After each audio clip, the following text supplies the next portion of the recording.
and welcome to Bookspot. I'm Earl Weinberg. This time we're going to continue our reading of The Rolling Stones by Robert Heinlein. Pollux got up from where he had sprawled on the deck plates and bumped his head on the overhead. After that, he tried to walk like Jason Thomas. He had weight, real weight, for the first time since Luna, but it amounted to only 2 ounces in his clothes. I wonder how high I can jump here, he said. Don't try it, Hazel advised. Remember, the escape velocity of this piece of real estate is only 66 feet a second. I don't think a man could jump that fast. There was Oleg Gunderson. He dived right around Phobos, a free circular orbit 35 miles long. Took him 85 minutes. He'd have been traveling yet if they hadn't grabbed him as he came back around. Yes, but wasn't he an Olympic jumper or something? And didn't he have to have a special track or some such to take off from? He wouldn't have to jump, Castor put in. 66 feet a second is 45 miles per hour, so the circular speed comes out to a bit more than 30 miles an hour. A man can run 20 miles an hour back home easy. He could certainly get up to 45 here. Pollux shook his head. No traction.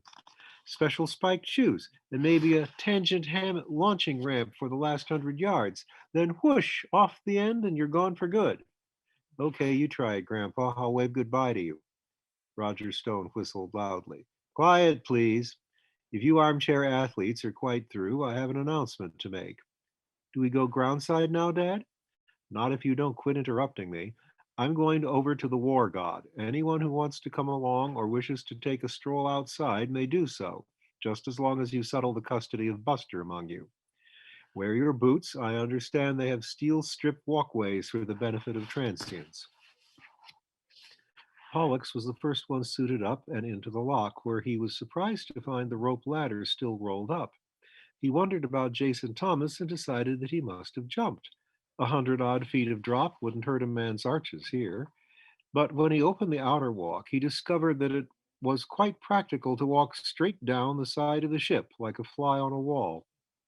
He had heard of this, but had not quite believed it. Not on a planet, but, well, a moon. The others followed him, Hazel carrying Lowell. Roger Stone stopped when they were down and looked around.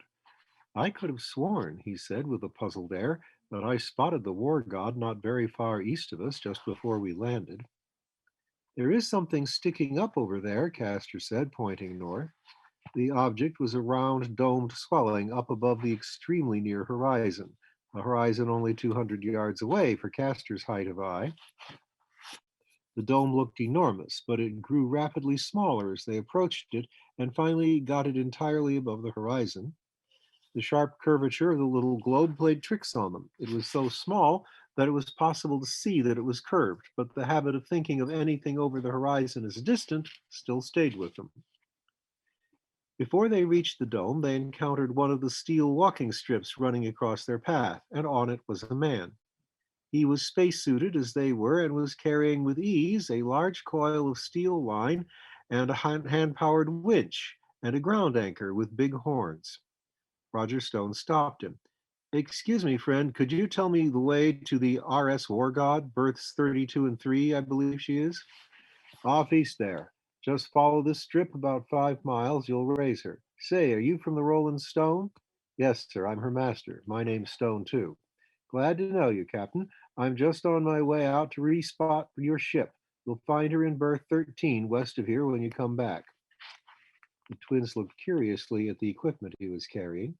Just with that? Asked Castor, thinking of the ticklish problem it had been to move the stone on Luna.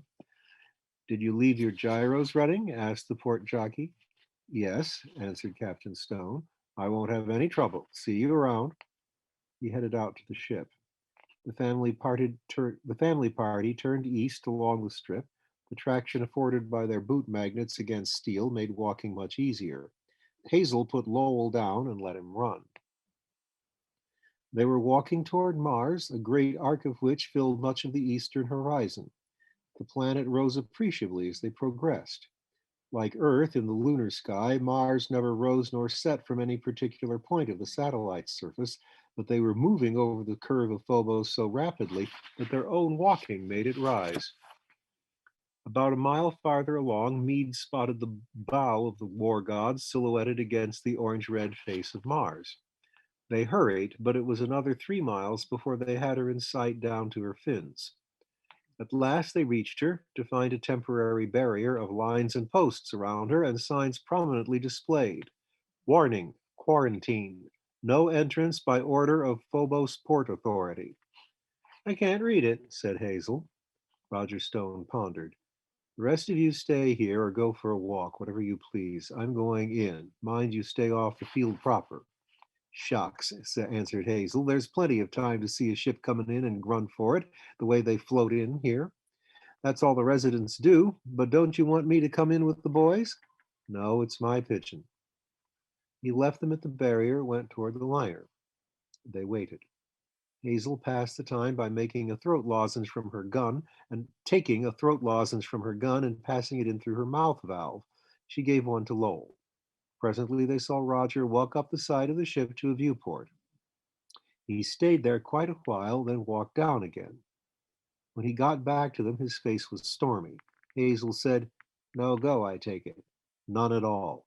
Oh, I saw Van, and he rapped out some irrelevant insults, but he did let me see Edith through the port. How did she look? Wonderful, just wonderful. A little bit thinner, perhaps, but not much. She blew a kiss for you all. He paused and frowned. But I can't get in, and I can't get her out. You can't blame Van, Hazel pointed out. It would mean his ticket. I'm not blaming anybody. I'm just mad, that's all. Well, what next? He thought about it. The rest of you do what you like for the next hour or so. I'm going to the administration building. It's that dome back there. I'll meet you all at the ship, berth 13. The twins elected to walk on east while Meade and Hazel returned at once to the ship. Buster was getting restless. The boys wanted a really good look at Mars. They had watched it through the Stones' ports, of course, on the approach, but this was different, more real somehow, not framed like a television shot. More than 3 more miles brought all of it in sight, and all of that was illuminated, for the planet was in half phase to them. 3 more miles brought all of it in sight, or all of it that was illuminated, for the planet was in half phase to them, the sun being at that point almost overhead. They studied the ruddy orange deserts, the olive green fertile stretches, the canals stretching straight as truth across her flat landscape. The south polar cap was tipped slightly toward them. It had almost disappeared. Facing them was the great arrowhead of Syrtis Major. They agreed it was beautiful, almost as beautiful as Luna, more beautiful perhaps than Earth, in spite of Earth's spectacular and always changing cloud displays. But after a while they grew bored with it and headed back to the ship. They found berth 13 without trouble and walked up into the ship. Meade had dinner ready. Hazel was playing with Buster. Their father came in just as they were ready to eat. You, announced Hazel, look as if you had bribed a chair warmer. Not quite. He hesitated, then said, I'm going into quarantine with Edith. I'll come out when she does. But Daddy, protested Meade. I'm not through. While I'm gone, Hazel takes command. She is also head of this family. I always have been, Hazel said smugly. Please, Mother. Boys, if she finds it necessary to break your arms, please be advised that the action is authorized in advance. You understand me? Yes, sir. Aye, aye, sir. Good. I'm going to pack now and leave. But, Daddy, Meade objected, almost in tears, aren't you even going to wait for dinner? He stopped and smiled. Yes, Sugar Pie, you've gotten to be a good cook, did you know? Castor glanced at Pollux, then said, Dad, let me get this straight. We are simply to wait here in the ship on this undersized medicine ball until you and Mother get out of hock? Well, yes. No, that isn't really necessary. I simply hadn't thought about it. If Hazel is willing, you can close down the ship and go down to Mars. Phone us your address and we'll join you there. Yes, I guess that's the best scheme. The twins sighed in relief. Chapter 11. Welcome to Mars. Roger Stone promptly caught the epidemic disease and had to be nursed through it, and thereby extended the quarantine time. It gave the twins much more time in which to exercise their talent for trouble. The truncated family went from Phobos down to Marsport by shuttle, not the sort of shuttle operating between Pikes Peak and Earth Station, but little glide rockets, hardly more powerful than the ancient German war rockets.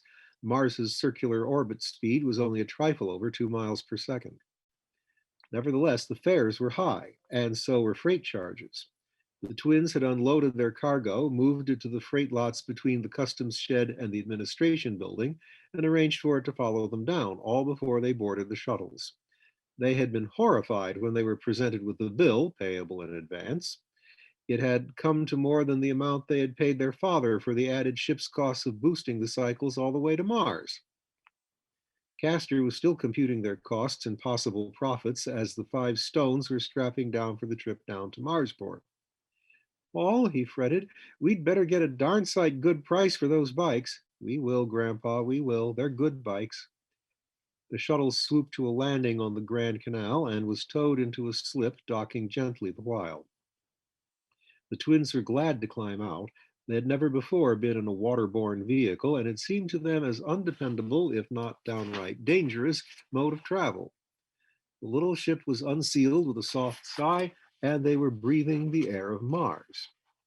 It was thin, but the pressure was not noticeably lower than that they had maintained in the Rolling Stone. A generation of the atmosphere project had made skin suits and respirators unnecessary. It was not cold. The sun was right at the zenith. Mead sniffed as she climbed to the dock. What's that funny smell, Hazel? Fresh air. Odd stuff, isn't it? Come on, Lowell. They all went inside the hall of welcome, that being the only exit from the dock. Hazel looked around, spotted a desk marked visas, and headed for it. Come on, kids, let's stick together. The clerk looked over their papers as if he had never seen anything of the sort before and didn't want to now. You had your physical examinations at Phobosport, he said doubtfully. See for yourself, they're all endorsed. Well, you don't have your property declaration filled out for immigration. We're not immigrants, we're visitors. Well, why didn't you say so? You haven't posted a bond. All terrestrial citizens have to post bonds. Pollux looked at Castor and shook his head. Hazel counted up to 10 and replied, we are not terrestrials. We are citizens of Luna Free State and entitled to full reciprocity under the Treaty of '07. Look it up and see. Oh. The clerk looked baffled and endorsed and stamped their papers. He stuck them in the stat machine, then handed them back. That'll be £5. £5? Pounds Martian, of course. If you apply for citizenship, it's returnable. Hazel counted it out. Pollux converted the figure to system credit in his head and swore under his breath. He was beginning to think that Mars was the land of the fee. The clerk recounted the money, then reached for a pile of pamphlets, handed them each one. Welcome to Mars, he said, smiling frigidly. I know you'll like it here. I'm beginning to wonder, Hazel answered, accepting a pamphlet. Eh? Never mind, thank you. They turned away. Castor glanced at his pamphlet. It was titled, Welcome to Mars, Compliments of the Marsport Chamber of Commerce and Booster Club. He skimmed the table of contents, what to see, where to eat, and now to sleep, when in Rome, in ancient times, souvenirs, of course, business opportunities, facts and figures about Marsport, fastest growing city in the system. Inside, he found, contained more advertising space than copy. None of the pictures were in stereo. Still, it was free. He stuck it in his pocket. They had not gotten more than 10 steps away when the clerk suddenly called out, Hey, madam, just a moment, please. Come back.